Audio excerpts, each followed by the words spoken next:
ননদকে দেখতে এসে অজান্তেই প্রফেসর শেখ সিয়াদাত শাহরিয়ার চোখ আটকে যায় বিধবা ভাবির দিকে। সিয়াদাত নিজেকে সামলাতে চায়, কিন্তু তার চোখ দুটো অজান্তেই বারবার ঘুরে যায় বিধবা সুপ্রভার দিকে। ভার্সিটির সবথেকে সুদর্শন প্রফেসর শেখ সিয়াদাত শাহরিয়ার। তার সুন্দর ও মার্জিত চেহারা, গেটআপ, গম্ভীর কণ্ঠস্বর, অ্যাটিটিউডের জন্য অল্প কিছু দিনের মধ্যেই তরুণীদের হার্টথ্রোব হয়ে ওঠে সে। কিন্তু এসব নিয়ে বিন্দুমাত্র মাথাব্যথা নেই সিয়াদাত শাহরিয়ার।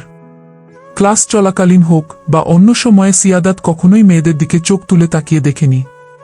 এমনকি বিয়ের জন্য মেয়ে দেখতে যাওয়াতেও তার ছিল নিরেট অনীহা। কিন্তু মায়ের কাছে হার মানে সব দৃঢ়তা। মোহনা শেখের আবেগী ব্ল্যাকমেইলে শেষমেশ তাকে আসতেই হয় চৌধুরী বাড়িতে। চৌধুরী বাড়ির একমাত্র কন্যা নোরা চৌধুরী, ঢাকা বিশ্ববিদ্যালয়ে অধ্যয়নরত। সৌন্দর্যের সঙ্গে পাল্লা দিয়ে বেড়ে ওঠা অহংকার, জেদ আর একরোখা স্বভাবের মেয়ে সে। বাইরে ঝলমলে রূপ, ভেতরে ধারালো কুৎসিত অহম, এই তার পরিচয়। অন্যদের মতো সিয়াদাত শাহরিয়ার তারও ক্রাশ। নোরা যখন জানতে পারে সিয়াদাত তাকে দেখতে আসছে, তখন আনন্দে শরীর কেঁপে উঠে তার। সে 1 মিনিটও বিলম্ব না করে পার্লারে চলে যায়। প্রায় 3 ঘন্টা ধরে আয়নার সামনে নিজেকে ভেঙে নতুন এক রূপে সাজিয়ে তোলে। আয়নায় নিজের রূপ দেখে নিজেই মোহিত হচ্ছে বারংবার। কিন্তু যার জন্য এত আয়োজন, সেই মানুষটা একটাবারও নোরার দিকে চোখ তুলে তাকায়নি। তার দৃষ্টি নিবদ্ধ হয়েছে সাদামাটা সুতি 3 পিস পরিহিত সুপ্রভার দিকে। মুখে প্রসাধনীর লেশ মাত্র নেই, তবুও কত স্নিগ্ধ, কত মোহনীয় লাগছে। মনে হচ্ছে যেন সদ্য ফোটা গোলাপ। সিয়াদাত খুব বেশি সময় তাকিয়ে থাকতে পারে না। কেমন যেন নেশা ধরে যায়। হৃদয়টা অচেনা কোনো তালে নেচে উঠে। সুপ্রভার হাতে চায়ের ট্রে। একে একে সবাইকে চা দিয়ে সিয়াদাতের সামনে চায়ের কাপ এগিয়ে দেয় সে। কিন্তু সিয়াদাতের সেদিকে কোনো খেয়াল নেই। তার দৃষ্টি আটকে যায় সুপ্রভার হরিণীর ন্যায় কাজলকালো চোখ দুটোর গভীর খাদে। ভীত হরিণীর চোখ যেমন সুন্দর হয়, তেমনি তার সামনে দাঁড়িয়ে থাকা ভীত তরুণীর চোখ দুটো ভয়ঙ্কর সুন্দর লাগছে। যে মানুষটা সারা জীবন নৈতিকতার কাঠিন্যে নিজেকে বেঁধে রেখেছে, যে প্রফেসর কোনোদিন কোনো নারীর দিকে দৃষ্টির ঔদ্ধত্য দেখায়নি, আজ সেই প্রফেসর নির্লজ্জের মতো একটা বিধবা মেয়ের দিকে তাকিয়ে রয়েছে। একজন প্রফেসরের এমন নির্লজ্জতা বেমানান। তবুও সিয়াদাতের মন মানতে চায় না। তার ভেতরের মানুষটা বেহায়ার মতো সব নিয়ম ভেঙে চুপচাপ তাকিয়েই থাকে। সুপ্রভা দারুণ অস্বস্তির মধ্যে পড়ে যায়। এদিক ওদিক তাকিয়ে মৌনতা ভেঙে সুরেলা কণ্ঠে বলে, আপনার চা। শব্দটা সিয়াদাতের বুকের গভীরে আছড়ে পড়ে। হঠাৎই সে সম্বিত ফিরে পায়। চোখ সরিয়ে নেয় অপরাধীর মতো। চায়ের কাপটা নিতে গিয়ে তার আঙুল ছুঁয়ে যায় সুপ্রভার আঙুলে।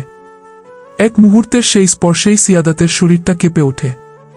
এত বছরের সংযম, নৈতিকতার পাঠ সব যেন এক মুহূর্তে অর্থহীন হয়ে যায়।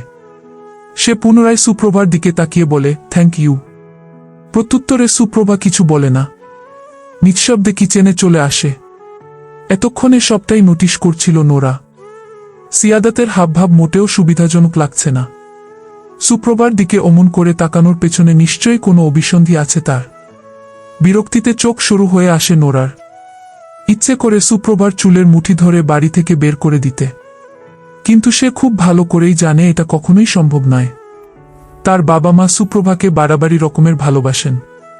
সুপ্রভাকে বাড়ি থেকে বের করার কথা বললে তারা নোরাকেই বাড়ি থেকে বের করে দিবেন। নোরা বারকজেক শ্বাস নেয়। লজ্জা শরমের মাথা খেয়ে সিয়াদাতের উদ্দেশ্য প্রশ্ন ছুড়ে দেয়া। আমাকে কেমন লাগছে স্যার? নোরার কথা সিয়াদাতের কর্ণগোচর হয় না। সে ঈশিতা চৌধুরীর দিকে তাকিয়ে রিনরিনে গলায় বলে, আন্টি, এইমাত্র যে মেয়েটা সবার হাতে চায়ের কাপ তুলে দিল, সে কে? ও সুপ্রভা, আমার বড় ছেলে নোমানের স্ত্রী, চৌধুরী বাড়ির বড়বউ। ঈশিতা চৌধুরীর কথা শুনে সিয়াদাতের মুখের রং ফিকে হয়ে আসে। পৃথিবীতে এত মেয়ে থাকতে অন্য কারো স্ত্রীর দিকেই কেন চোখ গেল? প্রশ্নটা সিয়াদাত নিজেকেই ছুড়ে দেয়া। বুকের ভেতর কোথাও যেন তীক্ষ্ণ একটা খোঁচা লাগে। লজ্জা, ঘৃণা, অনুতাপে সে নিঃশ্বাসটা চেপে ধরে। নিজের দৃষ্টিকে নিজের কাছেই অপরাধী মনে হয়। সিয়াদাত তৎক্ষণাৎ চৌধুরী বাড়ি থেকে বেরিয়ে আসার মন স্থির করে। ঠিক সেই মুহূর্তেই মোহনা শেখ বলে উঠেন, নোমান তো আরও 5 মাস আগে মারা গিয়েছে। তাহলে শুধু শুধু মেয়েটাকে এ বাড়িতে রেখেছেন কেন আপা? ছেলেটাই যখন থাকলো না, তখন ছেলের বউ দিয়ে কি হবে? মোহনা শেখের প্রশ্নে মুখটা পাংশুটে রূপ ধারণ করে ঈশিতা চৌধুরীর। কিন্তু তার দাপট ভাঙ্গে না। বরং তিনি আয়েশি ভঙ্গিতে চায়ের কাপে চুমুক দেন। তৃপ্তির ঢেকুর তুলে বলেন, আমি কথা দিয়ে কথা রাখতে জানি মোহনা। সুভাকে যখন চৌধুরী বাড়ির বুক করে নিয়ে আসি, তখন সুভার মৃত্যু পথযাত্রী বাবাকে প্রতিশ্রুতি দিয়েছিলাম সুভাকে সারা জীবন মাতৃস্নেহ দিয়ে আগলে রাখার। আমি আমার হাজব্যান্ড দুজনের কেউই সুভাকে ছেলের বুয়ের নজরে দেখি না। ও আমার আরেক মেয়ে। নোরাকে যতটা ভালোবাসি ঠিক ততটাই ভালোবাসি সুভাকে। আমার ছেলের হাজাত শেষ হয়ে গিয়েছিল বিধায় আল্লাহর ডাকে সাড়া দিয়ে চলে গিয়েছে। তবে নোমান সুভাকে আমাদের জন্য রেখে গিয়েছে। আমরা সুভাকে বুক দিয়ে আগলে রেখেছি। সুভাকে নিয়ে আমাদের যখন কোনো সমস্যা নেই, তখন আশেপাশের মানুষেরও সমস্যা থাকার কথা নয় মোহনা। ঈশিতা চৌধুরীর কথা শেষ হতেই ঘরটায় এক মুহূর্তের জন্য থমথমে নীরবতা নেমে আসে। মোহনা শেখের মুখের হাসিটা জমে যায়। চোখের দৃষ্টিতে যে কৌতূহল ছিল তা ধীরে ধীরে রূপ নেয়া অপমানের তীক্ষ্ণ ছায়ায়। তিনি সোফার পিঠে হেলান দিয়ে বসেন। চায়ের কাপটা টেবিলে রাখার সময় শব্দটা অযথায় একটু বেশি জোরে হয়। গলার স্বরটা পূর্বের তুলনায় নরম হয়ে যায়। আমরা বরং কাজের কথায় আসি আপা। নোরা মাকে আমার খুব পছন্দ হয়েছে। কি মিষ্টি দেখতে। ভাইজান তো এখনো আসলেন না। ভাইজান এলে এক্ষুনি বিয়ের দিনক্ষণ ঠিক করে রাখতাম। গুরুজনেরা বলেন শুভ কাজে দেরি করতে হয় না। মোহনা শেখের মুখের কথা মুখে থাকতেই আগমন ঘটে নোরার বাবা রৌনক চৌধুরীর। তার একটা ইম্পর্ট্যান্ট মিটিং ছিল। মিটিং শেষ করে 1 মিনিটও বিলম্ব করেননি। গাড়ি নিয়ে বাড়ির পথে রওনা হয়েছেন। তাকে দেখেই মোহনা শেখ মিষ্টি হাসেন। খুশি খুশি গলায় বলেন, আপনাকে নিয়েই কথা হচ্ছিল। রৌনক চৌধুরী রসিকতা করে বলেন, ঈশিতা আমাকে আবার দ্বিতীয় বিয়ে দেওয়ার পরিকল্পনা করছে নাকি? আমি ভাই এক নারীতে আসক্ত পুরুষ। দ্বিতীয় বিয়ে করার শখ নেই আমার। মোহনা শেখ হো হো করে হেসে উঠেন। পরক্ষণেই সিয়াদাতের গম্ভীর মুখ দেখে হাসি গিলে ফেলে সিরিয়াস ভঙ্গিতে বলেন, এতদিন মেয়েকে নিজের কাছে রেখেছেন, আদর ভালোবাসা দিয়ে বড় করেছেন। এবার আমাদেরকেও একটু সুযোগ দিন মেয়েকে আদর ভালোবাসা দেওয়ার। রৌনক চৌধুরী হৃষ্টচিত্তে বললেন, আপনারা যে আমার মেয়েকে সিয়াদাতের বউ করতে চেয়েছেন, এটা চরম সৌভাগ্য আমার। পার্সোনালি সিয়াদাত আমার খুবই পছন্দের। সিয়াদাতের হাতে নোরাকে তুলে দিতে আমার কোনো আপত্তি নেই। মোহনা শেখ বেজায় খুশি। আনন্দে চোখ দুটো ঝলমল করে উঠে তার। তিনি উৎফুল্ল গলায় বলেন, আপনাদের যদি আপত্তি না থাকে তাহলে আগামী সপ্তাহে আমরা নোরা আর সিয়াদাতের 4 হাত এক করে দেই। একটু বেশিই তাড়াহুড়ো হয়ে যাচ্ছে না? আমার একমাত্র মেয়ের বিয়ে বলে কথা। পুরো শহরের মানুষ জানবে রৌনক চৌধুরীর মেয়ের বিয়ে হচ্ছে। আমার মনে হয় আগামী সপ্তাহে নয়, বরং আগামী মাসে হলে বেটার হবে। ততদিনে নোরা সিয়াদাত একে অপরকে চিনতে জানতে পারবে। তাহলে বিয়েটাও সম্পূর্ণ। কথাটা শেষ করতে পারে না রৌনক চৌধুরী। তার আগেই সিয়াদাতের গম্ভীর কণ্ঠস্বর শোনা যায়, আমি নোরাকে নয়, সুপ্রভাকে বিয়ে করতে চাই। সুপ্রভার হাতে মিষ্টির প্লেট ছিল। সিয়াদাতের কথাটা কর্ণগোচর হতেই আচানক তার হাত থেকে প্লেটটা নিচে পড়ে যায়। সেই সাথে কেঁপে ওঠে তার জীর্ণশীর্ণ বুক। হাসি খুশি আনন্দে মেতে থাকা ড্রয়িং রুমে সহসা নীরবতা নেমে আসে। মোহনা শেখের মুখে চমক, নোরা স্তব্ধ, ঈশিতা চৌধুরী, রৌনক চৌধুরী দুজনের চোখেই কৌতূহল মিশ্রিত বিস্ময়। মোহনা শেখ হতভম্ব ভাব সামলিয়ে সিয়াদাতের দিকে কঠিন দৃষ্টি নিক্ষেপ করেন। ক্রুদ্ধ স্বরে বলেন, একটা বিধবা মেয়েকে বিয়ে করবে? Are you crazy? Do you have any idea what did you say? Siyadat এক মুহূর্ত চুপ করে থাকে। ড্রয়িং রুমের বাতাস যেন আরও ভারী হয়ে ওঠে। মোহনা শেখের কঠিন দৃষ্টির ভেতরেও সে চোখ সরায় না। তার চোখে চোখ রেখে আগুঞ্জরা গলায় বলে, yeah, I know what I said. Mohona শেখের চোখ রক্তবর্ণ ধারণ করে। তিনি তিক্ত গলায় বলেন, তোমার মাথা ঠিক নেই, তুমি পাগল হয়ে গিয়েছ। সিয়াদাত অস্পষ্টভাবে হাসে। গম্ভীর গলায় বলে, তুমি ঠিকই বলেছ আম্মু, আমার মাথা ঠিক নেই। ভীত তরুণীর চোখের গভীর খাদে পড়ে আমার ব্রেইন শর্ট সার্কিট হয়ে নেগেটিভ পজিটিভ সব এক হয়ে গিয়েছে। তবে আমি পাগল নই। পাগল হলে এই মুহূর্তে আমি পাবনা থাকতাম। তোমাদের সকলের সামনে দাঁড়িয়ে থাকার সাধ্য আমার ছিল না। মোহনা শেখের হতভম্ব ভাব আরও প্রবল হয়। তিনি নিজের চোখ কানকে বিশ্বাস করতে পারছেন না। এ কোনো সিয়াদাতকে দেখছে সে, যে সিয়াদাত সর্বদা মেপে মেপে কথা বলে, সেই সিয়াদাত আজ অনর্গল কথা বলে যাচ্ছে। বিরক্তিতে ঠোঁট বেঁকে আসে তার। তিনি বার্কজেক শ্বাস টেনে নিজের রাগ সংবরণ করার চেষ্টা চালান। কিন্তু তার রাগ ক্রমশ বাড়ছে, বই কমছে না। ইচ্ছে করছে মেয়েটার গালে ঠাটিয়ে চড় দিতে। শুরুতেই মেয়েটার জন্য ঈশিতা চৌধুরীর কাছে নাক কাটা গেছে তার। এখন আবার নিজের ছেলে তাকে কথা শোনাচ্ছে। মোহনা শেখের ধৈর্যের বাঁধ ভেঙে যায়। তিনি রক্তচক্ষু নিয়ে এগিয়ে আসেন সুপ্রভার দিকে। চোখ মুখ শক্ত করে কঠিন গলায় কিছু বলতে উদ্যত হতেই পেছন থেকে ঈশিতা চৌধুরীর ঝাঝালো গলা শোনা যায়, মোহনা, তুমি হয়তো ভুলে যাচ্ছ, তুমি এই মুহূর্তে চৌধুরী বাড়ির ড্রয়িং রুমে দাঁড়িয়ে রয়েছ। আর সুবা চৌধুরী বাড়িরই বউ। সুবাকে কিছু বলার রাইট তোমাকে দেওয়া হয়নি। So be careful. Mohona Sheikh কিছুক্ষণ স্থবির হয়ে তাকিয়ে রইলেন। চোখে রক্ত, মুখে ক্রোধ নিয়ে তেড়ে আসেন সিয়াদাতের দিতে। সিয়াদাত সোফায় বসে অবলীলায় পা নাচাচ্ছে। এমন ভাব করছে যেন কিছুই হয়নি। সিয়াদাতের এমন নির্লিপ্ততা দেখে দীর্ঘশ্বাস ফেলেন মোহনা শেখ। বিরক্ত গলায় বলেন, অনেক নাটক হয়েছে সিদায়াত, এবার প্লিজ বাড়ি চলো। সিয়াদাত ভ্রুকুচকে জিজ্ঞেস করে, বাড়ি যাব মানে? বিয়ের পাকা কথা বলবে না? মোহনা শেখের গলার স্বর খাদে নেমে আসে। তোমার হুট করে কি হলো বেটা? তোমাকে আজ বড্ড অচেনা লাগছে। তুমি তো এমন ছিলে না। আমি বরাবরই তোমার কাঠখোট্টা রূপ দেখে অভ্যস্ত, কিন্তু আজ এ কোনো রূপ দেখছি তোমার। এমন বাচ্চামো করছো কেন বেটা? সিয়াদাত শরীর দুলিয়ে হাসতে লাগল। হাসতে হাসতে বল, লাইক সিরিয়াসলি, একজন প্রফেসরকে বাচ্চা মনে হচ্ছে তোমার?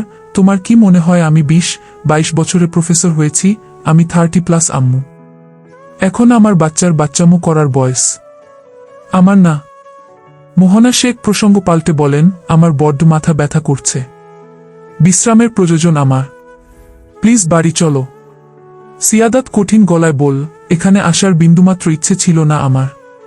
তুমি আমাকে ইমোশনাল ব্ল্যাকমেইল করে নিয়ে এসেছে। মেয়ে দেখতে এসেছি, মেয়ে পছন্দ হয়েছে। তাহলে আর কিসের অপেক্ষা রয়েছ? বিয়ের দিনক্ষণ পাকা করছো না কেন? মোহনা শেখ সিয়াদাতের হাত ধরে টানতে টানতে বলেন, বিয়ে করতে হবে না, চলো। সিয়াদাত মুখ অন্ধকার করে বলে, বিয়ে করতে হবে না বললেই হলো? ভাগ্য ফেরাবার জন্য হলেও পুরুষ মানুষের বিয়ে করতে হয়। কথায় আছে না, স্ত্রী ভাগ্যধন। মোহনা শেখ কটমটে দৃষ্টিতে সিয়াদাতের দিকে তাকান। সিয়াদাত কুটিল হেসে বলে, এটা আমার কথা নয় আম্মু, হুমায়ুন আহমেদের কথা। ভাগ্য ফেরাতে বিধবা মেয়েকেই বিয়ে করতে হবে, এটা নিশ্চয়ই হুমায়ুন আহমেদ বলে দেননি। আমি কোনো বিধবাকে বিয়ে করতে চাই না আম্মু। আমি সুপ্রভাকে বিয়ে করতে চাই, একজন মানুষকে বিয়ে করতে চাই। তুমি জানো না, কবি বরু চণ্ডীদাস বলেছেন, সবার উপরে মানুষত্ব, তাহার উপরে নাই। সো প্লিজ বারবার বিধবা বিধবা শব্দটা উচ্চারণ করো না আম্মু, আমার কানে লাগছে। সুপ্রভা স্তম্ভিত হয়ে দাঁড়িয়ে রয়েছে। চোখ বেয়ে আপনা আপনি গড়িয়ে পড়ছে নোনাজল। তাকে ঘিরে এত কথা, এত চিৎকার চেঁচামেচি সহ্য করতে পারছে না সে। অবশ্য তার জন্য এই দৃশ্য নতুন না। এর আগেও সে এই পরিস্থিতির সম্মুখীন হয়েছে। নোমান মারা যাওয়ার পর সুপ্রভা ঘরকুনো হয়ে যায়। নাওয়া খাওয়া বাদ দিয়ে সারাক্ষণ ঘর অন্ধকার করে বসে থাকে। ঈশিতা চৌধুরী চিন্তিত হয়ে পড়েন। তার নারী ছেঁড়া ধন তাকে ছেড়ে চলে গেছে। যদি মেয়েটাও ধুকে ধুকে মারা যায়, তখন তিনি কি নিয়ে বাঁচবেন? সুপ্রভাকে স্বাভাবিক জীবনে ফিরিয়ে আনার অনেক চেষ্টা করেন তিনি, কিন্তু তিনি ব্যর্থ হন। প্রকৃতির নিয়মে দিন যায়, রাত আসে। দেখতে দেখতে নোমানের মৃত্যুর 2 মাস পার হয়ে যায়। সহসা একদিন ঈশিতা চৌধুরীর বাবার বাড়ি থেকে জরুরি তলব আসে। তার ভাইয়ের মেয়ে পুনমের বিয়ে ঠিক হয়েছে। 2 দিন বাদেই এনগেজমেন্ট হবে। রৌনক চৌধুরী তখন দেশের বাইরে থাকায় ঈশিতা চৌধুরী, নোরা আর সুপ্রভাকে নিয়ে বাবার বাড়ির উদ্দেশ্যে রওনা হন। সুপ্রভাকে দেখে সবাই খুব খুশি হয়, তাকে আপন করে নেয়। সুপ্রভাও নিজের ভেতরের দুঃখ কষ্ট বালিশ চাপা দিয়ে সবার সামনে হাসি খুশি থাকার চেষ্টা করে। সবই ঠিক ছিল, কিন্তু বিপত্তি ঘটে পুনমের এনগেজমেন্টের দিন। পুনমের হাতে রিং পরানোর আগ মুহূর্তেই বেঁকে বসে পাত্র। সে পুনমকে নয়, সুপ্রভাকে বিয়ে করতে চায়। এই নিয়ে 2 পক্ষের মধ্যে কথা কাটাকাটি হয়। লজ্জায় পরাস্ত সৈনিকের মতো মাথা নিচু হয়ে যায় সুপ্রভার। এক পর্যায়ে পুনমের বিয়েটাই ভেঙে যায়। তুমি আসলেই একটা অপজা, অলক্ষ্রী। তুমি শুধু ভাঙতেই জানো, গড়তে জানো না। একসময় আমার ভাইয়ার সব স্বপ্ন তুমি ভেঙে চুরমার করে দিয়েছিলে, আর আজ আমার স্বপ্ন ভেঙে দিলে তুমি। তোমার কখনো ভালো হবে না, কখনোই না। আমি তোমাকে অভিশাপ দিচ্ছি। নোরার তিক্ত কণ্ঠে ভাবনার সুতা কাটা গেল সুপ্রভার। সে সন্তর্পণে চোখের পানি মুছে নেয়। শুকনো হাসি হেসে বলে, তুমি আমাকে অপজা, অলক্ষ্মী বলতেই পারো। সেই রাইট আছে তোমার। কিন্তু আমি না তোমার ভাইয়ার স্বপ্ন ভেঙেছি আর না তোমার স্বপ্ন ভাঙতে চাইছি। সুতরাং আমাকে অযথা ব্লেম করা বন্ধ করো। নোরার চোখে ক্রোধের আগুন জ্বলে উঠে। সে দাঁতে দাঁত চেপে চিৎকার করে উঠে, আমার তিলে তিলে গড়ে তোলা স্বপ্নকে তুমি এক নিমিষেই শেষ করে দিয়েছ। আবার বড় মুখ করে বলছো তুমি কিছু করনি। হ্যাঁ, আমি কিছু করিনি। You bloody bitch. আমার মুখে মুখে তর্ক করো তুমি। তোমাকে তো বলেই নোরা সুপ্রভাকে থাপ্পড় দিতে যায়, কিন্তু দিতে পারে না।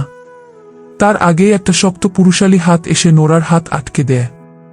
হাউ ডেয়ার ইউ, তোমার সাহস হয় কি করে সুপ্রভার গায়ে হাত তোলার? সুপ্রভা এ বাড়ির বউ। বাড়ির বউ অন্যায় করলে তাকে শাসন করার রাইট আছে আমার, কিন্তু আমি তোমাকে আমার হাত ধরার রাইট দিইনি।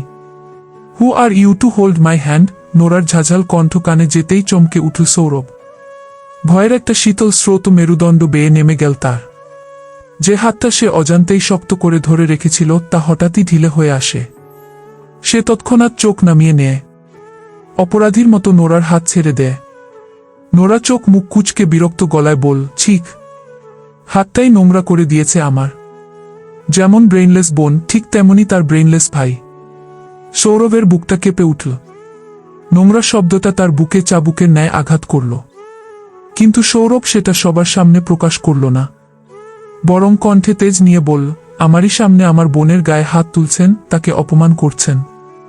না জানি আমার অবর্তমানে বোনের উপর কতটা অত্যাচার নির্যাতন হয়। সুপ্রভা মুখ বুজে আপনাদের অত্যাচার সহ্য করলেও আমি সহ্য করব না। আমি এক্ষুনি এই মুহূর্তে আমার বোনকে এই বাড়ি থেকে নিয়ে যাব। নোরা ঠোঁট বেঁকিয়ে বলে, বাড়িতে নিয়ে গিয়ে বোনকে খাওয়াবে কি? নিজেই তো মাঠে কামলা খেটে খাও, বোনকেও কি মাঠে কামলা খাটতে পা? সম্পূর্ণ কথাটা শেষ করতে পারে না নোরা, তার আগেই সাপাটে চট পড়ে তার গালে। নোরা গালে হাত দিয়ে অশ্রুসিক্ত নয়নে ঈশিতা চৌধুরীর দিকে তাকায়। ভেজা গলায় বলে, সবার সামনে তুমি আমার গালে থাপ্পড় দিলে মম, তুমি এটা করতে পারলে? তোমার একটু হাত কাঁপল না? নিজের মেয়ের অপমানের কথা ভাবলে না তুমি? ঈশিতা চৌধুরী কর্কশ কণ্ঠে বলেন, থাপ্পড় দিয়েছি, বেশ করেছি, এটাই ডিজার্ভ করো তুমি। ভুলটা আমারই। আমি ছোট থেকে তোমাকে শাসন করিনি, আদর দিয়ে দিয়ে তোমাকে এমন তৈরি করেছি যে তুমি মানুষকে মানুষ বলে মনে করো না। সৌরভ সুবার ভাই, এ বাড়ির গেস্ট। গেস্টের সাথে কেমন বিহেভ করছো তুমি? নোরা দাঁতে দাঁত চেপে বলে, গেস্ট মাই ফুট। রাগ ক্ষোভ অপমানে হাত মুষ্টিবদ্ধ হয়ে আসে সৌরভের। নোরা একজন সৌরভের দিকে তাকিয়ে ত্বরিত দৃষ্টি নামিয়ে নেয়। বিটবিট করে বলে, কালাটা কি একটা, দেখলেই গায়ে জ্বালা ধরে আমার। নোরার তিক্ত কথাগুলো ঠিকই কর্ণগোচর হয় সৌরভের। সুপ্রভার কথা চিন্তা করে সে সব অপমান গিলে নেয়া। ঈশিতা চৌধুরীর সামনে দাঁড়িয়ে হাত জোট করে বলে, নোমান ভাইয়ার মৃত্যুর পরেই আমি সুপ্রভাকে নিয়ে যেতে চেয়েছিলাম।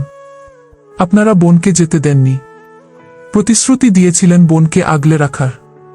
আজ আমার জন্মদিন, বোনকে না জানিয়ে এসেছিলাম তাকে সারপ্রাইজ দিব বলে, কিন্তু এখানে এসে আমি নিজেই সারপ্রাইজড। আমাকে ক্ষমা করবেন মাওই মা, আমি ভাই হয়ে নিজের বোনকে শ্বশুর বাড়িতে নির্যাতিত হতে দেখতে পারি না। আমি বোনকে নিজের সাথে নিয়ে যেতে চাই, আপনি প্লিজ অনুমতি দিন। ঈশিতা চৌধুরী কাতর গলায় বললেন, তুমি ভুল ভাবছ সৌরভ। সুবা আমার কাছে অনেক যত্নে অনেক ভালোবাসায় রয়েছে। আমি তোমার আঙ্কেল দুজনকেই সুবাকে অনেক ভালোবাসি। সুবা মোটেও এ বাড়িতে নির্যাতিত হচ্ছে না। নোরা ম্যাডাম বোনের গায়ে হাত তুলছে, বোনকে যা নয় তাই বলছে। এরপরও বলবেন বোন নির্যাতিত হচ্ছে না? মেয়েটাকে আমি মানুষ করতে পারিনি বাবা, এটা আমার ব্যর্থতা। তবে নোরা সুবার গায়ে হাত তুলতে পারত না। তুমি না এলে আমি না হয় তোমার আঙ্কেল ঠিকই ওকে আটকে দিতাম। এরপরও যদি তোমার মনে হয় সুভা এখানে সুরক্ষিত নয়, তুমি ওকে নিয়ে যেতে পারো বাবা। অনেকদিন পর ভাইকে দেখে সুপ্রভার খুব কান্না পাচ্ছিল, কিন্তু সে নিজের দুর্বলতা কারো সামনে প্রকাশ করতে চায়নি, তাই সে আড়ালে দাঁড়িয়েছিল। কিন্তু ঈশিতা চৌধুরীর কথা শুনে সে আর স্থির থাকতে পারে না। ছুটে আসে ভাইয়ের কাছে, ভাইকে জড়িয়ে ধরে ভাঙ্গা গলায় বলে, আমার ঘৃণার থেকে ভালোবাসার মানুষ অনেক বেশি। বাবা মা আমাকে সত্যিই অনেক ভালোবেসেন। আমি এখানে ভালো আছি, সুখে আছি। নোরা আর কতদিনই বা এ বাড়িতে থাকবে? আজ বিয়ে দিলে কাল থেকেই এ বাড়ির মেহমান হয়ে যাবে। তুমি আমাকে নিয়ে টেনশন করে নিজের কালো চুল সাদা করে ফেলো না। তোমার এখনো বিয়ে করা বাকি। তুমি নিশ্চিন্তে বাড়ি ফিরে যাও, আমি এখানেই থাকব। সৌরভ কিছু বলার আগে নোরা পেছন থেকে ক্রুদ্ধ স্বরে বলে উঠে, আই নিয়ে যাও তো তোমার বোনকে। হাত জুডোক সবার। মোহনা শেখ স্তম্ভিত হয়ে দাঁড়িয়ে রয়েছেন। নোরাকে পুত্রবধূ করার যে স্বপ্ন তিনি বুকের গভীরে লালন করেছিলেন, মুহূর্তেই তা চূর্ণবিচূর্ণ হয়ে গেল। বাড়ির বুয়ের এত তেজ, ঔদ্ধত্য বেমানান। তিনি বরাবরই চেয়েছেন সুপ্রভার মতো এমন মিষ্টি, শান্তশিষ্ট মেয়েকে তার ছেলের বউ হিসেবে দেখতে। সুপ্রভাকে তারও মনে ধরেছে। কি মিষ্টি চেহারা, শুধু তাকিয়েই থাকতে ইচ্ছে করছে। সুপ্রভার মধ্যে সিয়াদাত শাহরিয়ার বউ হওয়ার সমস্ত গুণ বিদ্যমান রয়েছে। তবুও একটা বিধবা মেয়েকে তিনি ছেলের বউ করবেন না, কিছুতেই না। তিনি সিয়াদাতকে তাড়া দিয়ে বলেন, এদের ফ্যামিলি ড্রামা দেখার কোনো সময় বা ইচ্ছা কোনটাই আমার নেই। তুমি প্লিজ বাড়ি চলো বেটা। আমার ভুল হয়েছে, মস্ত বড় ভুল হয়েছে তোমাকে ব্ল্যাকমেইল করে এখানে নিয়ে আসা। আমি আমার সব কথা উইথড্র করে নিচ্ছি, তুমি প্লিজ চলো এখান থেকে। সিয়াদাত বাঁকা হেসে বলে, তুমি যত সহজে তোমার বলা কথা উইথড্র করে নিতে পারছো, তত সহজে আমি আমার দেওয়া মন উইথড্র করতে পারবো না আম্মু। So sorry.